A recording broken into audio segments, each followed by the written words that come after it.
Welcome back to the class. कैसे हैं आप सब। देखिए, लास्ट क्लास में हमने चैप्टर स्टार्ट किया था लाइफ प्रोसेस। उसके इंट्रो पढ़ लिया था हमने। इंट्रो में हमने क्या पढ़ा था कि जितने भी लिविंग थिंग हैं, नॉन लिविंग थिंग हैं, उनकी पहचान हम कैसे करेंगे, यानी हम कैसे पता लगाएंगे कि कौन लिविंग थिंग कौन है और नॉन लिविंग थिंग कौन है। उसमें हमने कुछ बातें ये पढ़ी थी कि अगर मूवमेंट होगा तो लिविंग थिंग है, मूवमेंट नहीं होगा तो नॉन लिविंग थिंग्स होंगे। ठीक है। इसी तरह ईटिंग मेथड के हिसाब से हमने देखा था कि ईटिंग मेथड अगर वो खाना खाते हैं तो लिविंग थिंग्स हैं, जबकि अगर वो खाना नहीं खाते हैं तो नॉन लिविंग थिंग्स हैं। और फिर हमने ये भी किया था कि प्लांट्स भी तो लिविंग थिंग्स हैं, तो प्लांट्स में तो मूवमेंट होती नहीं है, तो प्लांट्स के अंदर भी मूवमेंट होती है लेकिन वो हमें दिखती नहीं है, और प्लांट्स अपना खाना खुद बनाते हैं। ठीक है। तो और साथ ही इनके अंदर मॉलिक्यूलर मूवमेंट्स भी होती हैं। ठीक है। एनिमल्स और प्लांट्स के अंदर मॉलिक्यूलर मूवमेंट्स भी होती हैं, इसलिए जिनके अंदर मॉलिक्यूलर मूवमेंट्स होती हैं वो लिविंग थिंग्स हैं, और जिनके अंदर नहीं होती है वो नॉन लिविंग थिंग्स है। ओके। अब मॉलिक्यूलर मूवमेंट्स हो रही है बॉडी के अंदर, तो मॉलिक्यूलर मूवमेंट के लिए एनर्जी की ज़रूरत होगी। एनर्जी हमें कहाँ से प्रोवाइड होगी? हमारी बॉडी के बाहर से। ठीक है। तो बॉडी के बाहर से हम एनर्जी को किस किस फॉर्म में ले सकते हैं? फूड के फॉर्म में, फ्रूट्स के फॉर्म में। ज़्यादातर हम फूड के फॉर्म में लेते हैं। फूड कोई सा भी हो सकता है। ठीक है। जो भी खाना हम खा रहे हैं वो फूड है, तो उसके फॉर्म में। ठीक है। अब फूड मॉलिक्यूलर एनर्जी जब हमें चाहिए, हमारी बॉडी के अंदर जो मॉलिक्यूलर रिएक्शंस हो रहे हैं उसके लिए जो एनर्जी चाहिए, तो फूड को क्या किया जाता है? फिर फूड को केमिकल रिएक्शंस के थ्रू छोटी एनर्जी के पैकेट्स में चेंज किया जाता है। ठीक है। या तो एनर्जी में चेंज किया जा सकता है। और जो सबसे कॉमन रिएक्शन होती है वो कौन सी होती है? ऑक्सीडेशन और रिडक्शन रिएक्शन। ठीक है। इसके थ्रू इसको छोटे छोटे सब्सटेंस में या फिर एनर्जी में कह सकते हैं, एनर्जी में कन्वर्ट किया जाता है। क्लियर? यूनिसेल्युलर ऑर्गेनिज्म में हमारे अंदर तो क्या स्पेसिफिक ऑर्गन होता है। ठीक है। हम माउथ के थ्रू हम लेते हैं फूड, लेकिन यूनिसेल्युलर ऑर्गेनिज्म में कोई भी स्पेसिफिक ऑर्गन नहीं होता, क्योंकि वो एनवायरनमेंट के डायरेक्ट टच में होते हैं। ठीक है। जैसे कि अमीबा है, वो एंडोसाइटोसिस के थ्रू अपना फूड अंदर लेता है, कि जैसे ही वो उसको फूड देखता है तो अपना साइज़ बड़ा कर लेता है और उस फूड को अपने अंदर एक तरीके से घेर लेता है, अपने अंदर ले लेता है। ओके। तो यूनिसेल्युलर ऑर्गेनिज्म की बॉडी ज़्यादा कॉम्प्लेक्स हुई या फिर मल्टी सेलुलर की ज़्यादा कॉम्प्लेक्स है। ठीक है। और साथ ही हमने ये भी पढ़ा था कि यूनिसेलुलर ऑर्गेनिज्म में तो एक ही सेल होती है जिससे पूरा ऑर्गेनिज्म बना होता है। ठीक है। तो एक ही सेल ही सारे फंक्शन करती है, जबकि मल्टी सेलुलर ऑर्गेनिज्म में हर फंक्शन के लिए अलग अलग टिश्यू होते हैं। ठीक है। अलग अलग टिश्यूज़ होते हैं, जैसे कि एक्सक्रीटरी ऑर्गन के लिए अलग होगा। ठीक है। हार्ट पंपिंग के लिए अलग टिश्यू होगा, डाइजेशन के लिए अलग टिश्यू होगा। ठीक है। चलिए अब हम आगे पढ़ते हैं, लेकिन आगे पढ़ने से पहले आप ये क्वेश्चन कर लीजिए, why is diffusion insufficient to meet the oxygen requirement of multi cellular organism like humans के अंदर जो डिफ्यूज़न की प्रोसेस है वो ऑक्सीजन रिक्वायरमेंट के लिए इनसफिशिएंट क्यों हो जाती है? ओके। क्योंकि मल्टी सेलुलर ऑर्गेनिज्म में जो सेल्स होती हैं वो डायरेक्ट एनवायरनमेंट के टच में नहीं होती, तो अगर सफिशिएंट होगा, मतलब सफिशिएंट ऑक्सीजन होगा, तो इसकी जो रिक्वायरमेंट्स है मल्टी सेलुलर ऑर्गेनिज्म की उसको पूरा नहीं कर पाता। ओके। क्या चीज़ें हैं जो कि आपको बताती है कि कोई चीज़ अलाइव है या फिर मतलब लिविंग है या नॉन लिविंग थिंग्स? तो देखिए, चलना या फिर खाना पीना ये तो एक बहुत ही सिंपल सी चीज़ हुई। ठीक है। जो हम अपनी आंखों से देख सकते हैं, लेकिन इस लिविंग थिंग्स के अंदर क्या होता है? Molecular movements. ठीक है।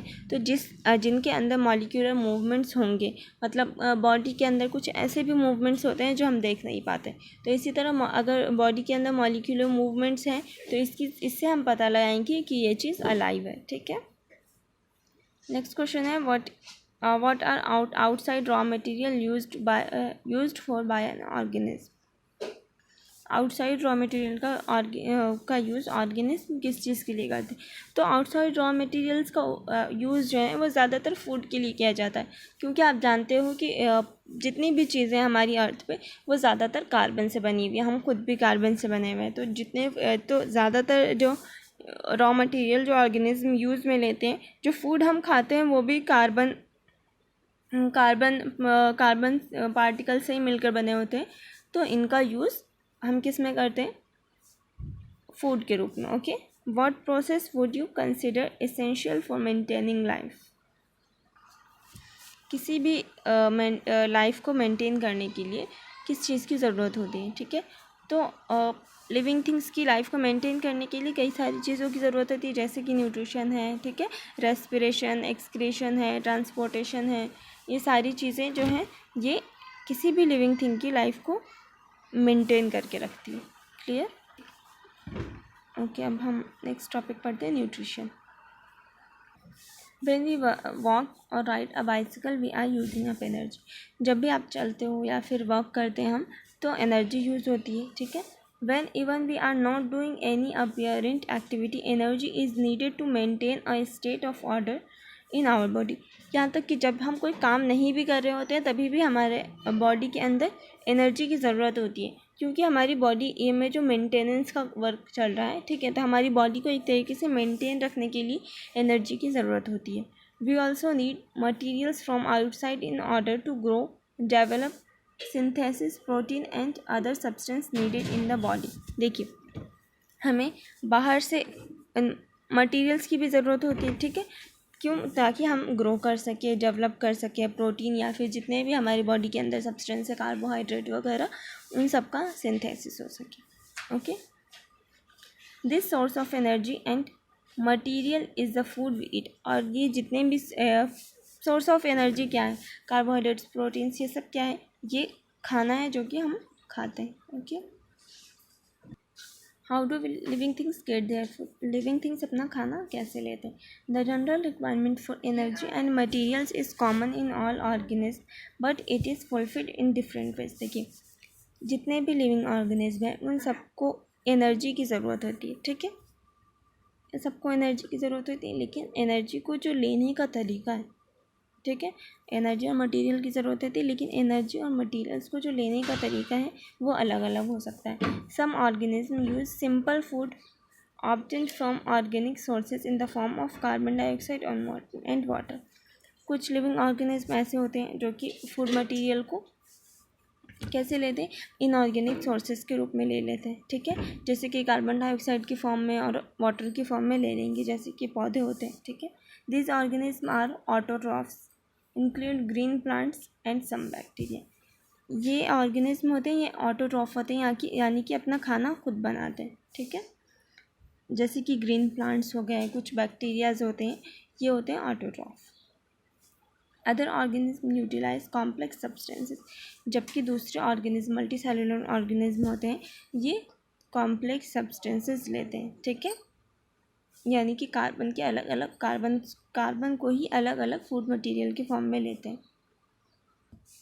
These complex substances have to broken down into simpler ones before they can be used for the upkeep and growth for the body। देखिए, जब भी इन सब्सटेंसेस को हम लेते हैं, ठीक है, कॉम्प्लेक्स सब्सटेंसेस को, तो इन्हें हमें सिंपल फॉर्म में चेंज करना होता है, सिंपल सब्सटेंसेस में चेंज करना होता है। उसके बाद ही जो एनर्जी मिलती है वो हमें ग्रोथ में या फिर बॉडी की ग्रोथ में या फिर जितने भी हमारी बॉडी के अंदर रिएक्शंस हो रही हैं उसमें जो एनर्जी की ज़रूरत है उसे पूरा कर सकेगी। Okay, to achieve this organism use bio catalyst called enzyme. देखिए, अब अभी मैंने बताया कि जो कॉम्प्लेक्स सब्सटेंसेस होते हैं उनको सिंपलर सब्सटेंसेस में चेंज करना होता है, ठीक है, तो सिंपलर सब्सटेंस में अपने आप तो चेंज होगा नहीं, उसके लिए कुछ कैटलिस्ट की ज़रूरत होती है जो हमारी बॉडी के अंदर पहले से प्रेजेंट होते हैं, उन्हें हम एंजाइम्स कहते हैं, ठीक है।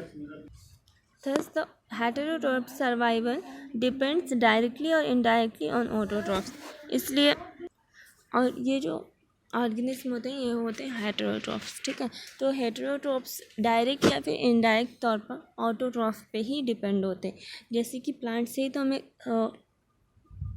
फ्रूट्स या फिर वेजिटेबल्स वगैरह मिलते हैं।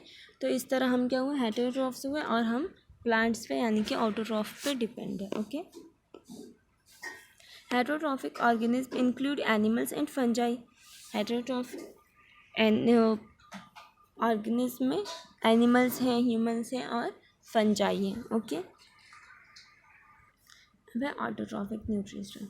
ठीक है, ऑटोट्रॉफिक का मतलब मैंने अपने आप अभी बताया कि जो अपना फूड खुद बनाते हैं। ठीक है, carbon and energy requirements of the autotrophic organism are fulfilled by photosynthesis. Autotroph कौन होते हैं? प्लांट्स। तो जितने भी ऑटोट्रॉफिक ऑर्गेनिज्म हैं वो अपनी एनर्जी रिक्वायरमेंट को कैसे पूरा करते हैं? एक प्रोसेस फोटोसिंथेसिस के थ्रू। ठीक है, फोटोसिंथेसिस प्लांट्स करते हैं और कुछ एल्गीज भी करते हैं। ठीक है, it is process by which autotrophs take substance from the outside, convert them into stored form of energy. Photosynthesis के अंदर ऑटोट्रॉफ्स क्या करते हैं? सब्सटेंसेस को लेते हैं। ठीक है, बाहर से सब्सटेंसेस को लेते हैं और उन्हें स्टोर्ड फॉर्म में कन्वर्ट कर लेते हैं। ठीक है, यानी कि एनर्जी को स्टोर्ड फॉर्म में एनर्जी को स्टोर कर लेते हैं। ठीक है, this material is taken in the form of carbon dioxide and water, which is converted into carbohydrates in the presence of sunlight and chlorophyll. अब ये जो बाहर से जो सब्सटेंस एनवायरनमेंट से जो यूज़ कर रहे हैं वो क्या है? कार्बन डाइऑक्साइड है और वाटर है। ठीक है, इनको आपको पहले पता है कि जो प्लांट्स होते हैं उनके लीव्स के अंदर क्लोरोफिल प्रेजेंट होता है। ठीक है, तो इस क्लोरोफिल का यूज़ करके और सनलाइट के प्रेजेंट में क्या करते हैं, ये इनको कार्बोहाइड्रेट्स में चेंज कर लेते हैं। ठीक है, रॉ मटेरियल जो आपने है कार्बन डाइऑक्साइड और वाटर, इसको किस में चेंज कर लेते हैं? कार्बोहाइड्रेट्स में। ठीक है, सनलाइट की प्रेजेंस में और क्लोरोफिल के प्रेजेंस में। क्लियर? और ऐसा प्लांट्स में होता है। ठीक है, carbohydrates are utilized for providing energy to the plant. अब जो कार्बोहाइड्रेट जो स्टोर एनर्जी बन गई। ठीक है, अब ये स्टोर एनर्जी हो गई कार्बोहाइड्रेट। ये कार्बोहाइड्रेट प्लांट्स को एनर्जी प्रोवाइड करता है। ठीक है, we will study how this take in this place in next section. आगे हम पढ़ेंगे कि ये ऐसा कैसे होता है, फोटोसिंथेसिस की प्रोसेस किस तरह से होती है। The carbohydrates which are not used immediately are stored in the form of starch. देखिए, कुछ कार्बोहाइड्रेट्स तो उस टाइम यूज़ हो जाते हैं, लेकिन ज़्यादातर जो कार्बोहाइड्रेट्स होते हैं हमने पहले ही पढ़ा कि वो स्टोर हो जाते हैं। तो ये स्टोर कार्बोहाइड्रेट वैसे स्टोर नहीं होते, ये स्टार्च की फॉर्म में स्टोर हो जाते हैं। ठीक है, which serves as the internal energy reserve to be used as and when required in plant. अब ये जो एनर्जी स्टोर होगा ये, ठीक है, ये क्या होता है? ये पौधों को इंटरनल एनर्जी देता है, प्रोवाइड करता है। जब प्लांट्स को इसकी ज़रूरत होती है तब ये इसे एनर्जी प्रोवाइड करता है। Clear? At somewhat similar situation is seen in us, where some of energy derived from the food we eat and stored in our body in the form of glycogen. देखिए, इसी तरह हमारी body के अंदर भी होता है। हमारी बॉडी के अंदर क्या होता है कि जैसे हमने एनर्जी ली, ठीक है, तो जितनी फूड के थ्रू हमने एनर्जी ली तो जितनी एनर्जी यूज़ होनी है वो तो हो जाएगी, लेकिन बाकी की एनर्जी ग्लाइकोजन की फॉर्म में स्टोर हो जाती है। ठीक है, प्लांट्स में तो किसकी फॉर्म में कन्वर्ट होगी या स्टोर होगी? स्टार्च की फॉर्म में, और ह्यूमंस के अंदर ग्लाइकोजन की फॉर्म में। Okay, clear? देखिए, ये ऑटोट्रॉफ्स में होता है, प्लांट्स में। एनवायरनमेंट से क्या लिया? कार्बन डाइऑक्साइड, ठीक है, और वाटर। प्रेजेंस क्लोरोफिल और सनलाइट की प्रेजेंस में क्या बनता है? ग्लूकोज। ठीक है, ग्लूकोज कार्बोहाइड्रेट का ही एक फॉर्म है, तो ग्लूकोज बनता है और साथ में वाटर और ऑक्सीजन और वाटर का फॉर्मेशन होता है। क्लियर? तो ऐसा किस में होता है? ऑटोट्रॉफ्स में। CO2 एनवायरनमेंट से लिया, CO2 और H2O। ठीक है,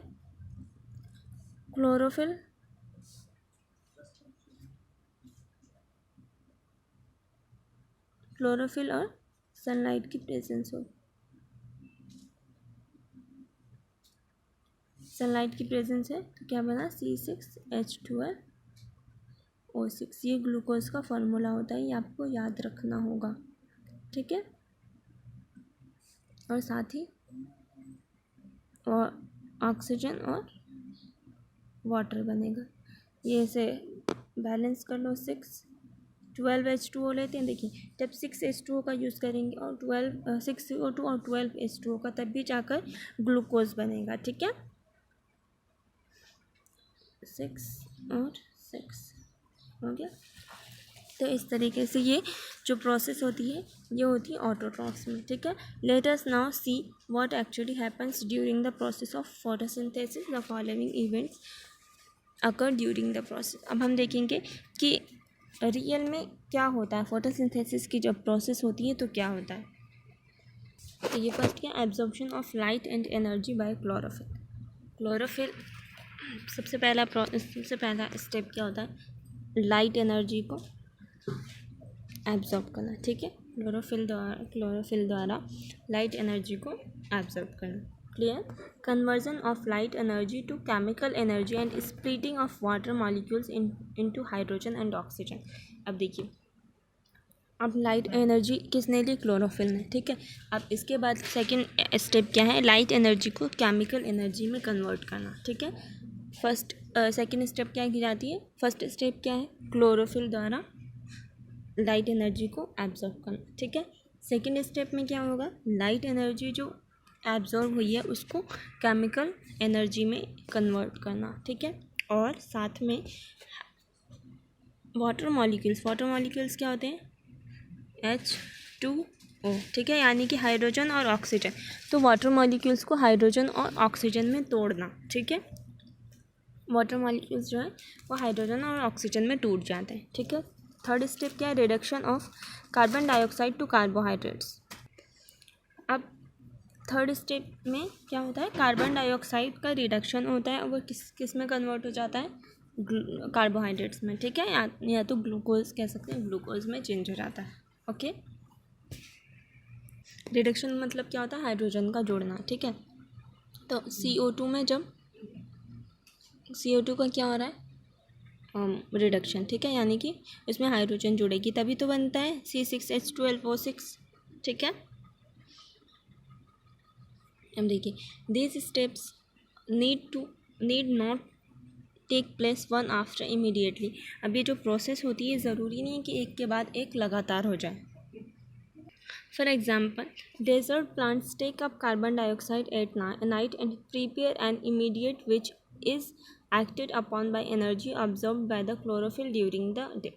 अब जैसे कि डेजर्ट, मैंने अभी बताया कि ज़रूरी नहीं है कि जो स्टेप्स हैं ये इमीडिएटली हो जाए, यानी कि स्टेप बाय स्टेप लगातार हो जाए। जैसे कि डेजर्ट प्लांट में क्या होता है, डेजर्ट प्लांट कार्बन डाइऑक्साइड रात में एब्जॉर्ब करते हैं। ठीक है, और जो इनकी इंटरमीडिएट में चेंज करना होता है, यानी कि उनको जब ग्लूकोज का कार्बन डाइऑक्साइड का जब रिडक्शन होना होता है कार्बोहाइड्रेट्स में, तो वो दिन में होता है। ठीक है, क्योंकि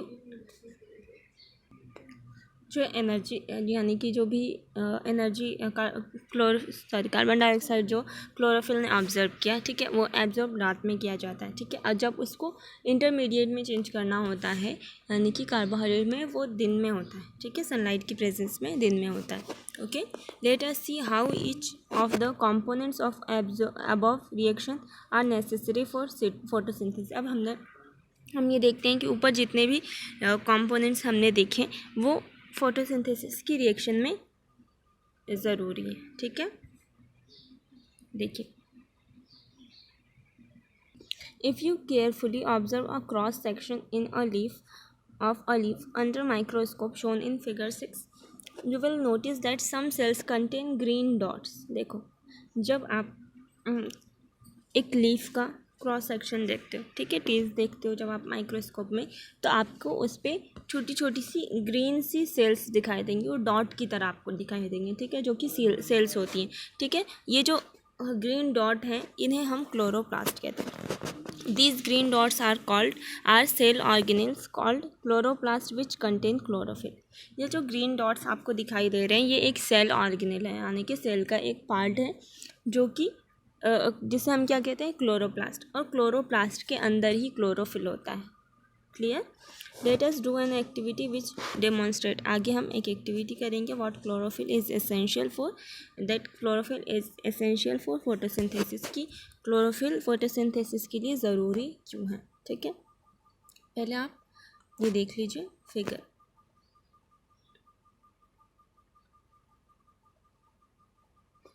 ये एक लीफ है, ओके।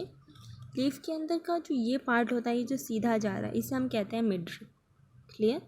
और इसे ये जो वाला जो ये पार्ट जो आपको दिख रहा है, इसे हम कहते हैं लीफ ब्लेड या फिर लैमिना, ओके। यहाँ से जो इसमें बहुत बारीक बारीक आपको लीफ में ये ऐसे ऐसी लाइंस दिखती है, इन्हें हम कहते हैं वेन्स, ठीक है। और इस वाले पार्ट में क्या होता है, जाइलम और फ्लोएम, जो वैस्कुलर बंडल्स जाइलम और फ्लोएम होते हैं। जाइलम का वर्क क्या होता है, फूड को लेकर जाना, ठीक है, सॉरी वाटर को प्लांट के हर हिस्से में पहुंचाना, और फ्लोएम का वर्क होता है फूड को हर हिस्से में पहुंचाना, ठीक है, जहाँ उसकी ज़रूरत है। तो इसी का आपको इसी लीफ का एक आपको टीएस दिया हुआ है या क्रॉस सेक्शन दिया गया है, ठीक है। यहाँ देखिए लीफ के इस हिस्से का ये आपको क्रॉस सेक्शन दिया गया है, ठीक है। लीफ का जो ये वाला हिस्सा है ये है, ठीक है। इस लीफ का क्रॉस सेक्शन दिया गया है। इसका जो ये हिस्सा है, ये जो आपने पढ़ा, ये वाला हिस्सा कौन सा है, ये अंदर से इनर स्ट्रक्चर इसकी इस टाइप की होती है, ठीक है। इसमें एक पहले ही पढ़ा था आपने कि वैक्सी क्यूटिकल होता है, जो कि वाटर को रोक के रखता है, ठीक है। वाटर का जो लॉस होता है उसे वाटर लॉस से उसे बचाता है, ठीक है। अब ये है अपर एपिडर्मिस, ठीक है। ये आपको ये सेल्स है, ठीक है। इसमें जो आपको ये ग्रीन डॉट्स दिख रहे हैं, ये जो ग्रीन डॉट्स दिख रहे हैं, यही है क्लोरोप्लास्ट, जिनके अंदर क्लोरोफिल प्रेजेंट होता है, ठीक है। और ये जो है, हाँ, ये एयर स्पेसेस होते हैं, यानी कि जब दो सेल्स के बीच में जब एयर के लिए स्पेस होता है, उसे हम कहते हैं एयर स्पेस, या इस जैसे सेल्स को एरनकाइमा कहते हैं, ओके। अब ये गार्ड सेल्स, ठीक है। ये गार्ड सेल्स एक किडनी जैसे स्ट्रक्चर होते हैं, ये आपने 9th में पढ़ा होगा, ठीक है। तो किडनी जैसी स्ट्रक्चर होती है, कुछ इस टाइप की दिखती है ना आपको,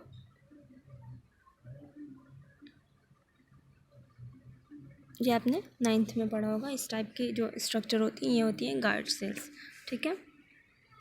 और ये मेन जो चीज़ आपको देखनी थी वो क्लोरोप्लास्ट थी, जो ये है ग्रीन डॉट्स, इसके अंदर क्लोरोफिल प्रेजेंट होता है, ओके। इससे आगे हम नेक्स्ट क्लास में पढ़ेंगे। ये जो मेन चीज़ आपकी है फोटोसिंथेसिस, उसकी स्टेप्स क्या क्या थी। फर्स्ट थी क्लोरोफिल क्या करता है, लाइट एनर्जी को एब्जॉर्ब करता है, ठीक है। सेकेंड स्टेप में क्या था, लाइट एनर्जी को केमिकल एनर्जी में कन्वर्ट किया जाता है, और साथ ही वाटर मॉलिक्यूल्स को हाइड्रोजन और ऑक्सीजन में तोड़ दिया जाता है, क्लियर। थर्ड स्टेप में कार्बन डाइऑक्साइड का रिडक्शन होता है और कार्बोहाइड्रेट्स बनते हैं, क्लियर। इससे आगे हम नेक्स्ट क्लास में पढ़ेंगे, तब तक आप इसे रिवाइज कर लीजिए। Thank you so much, take care.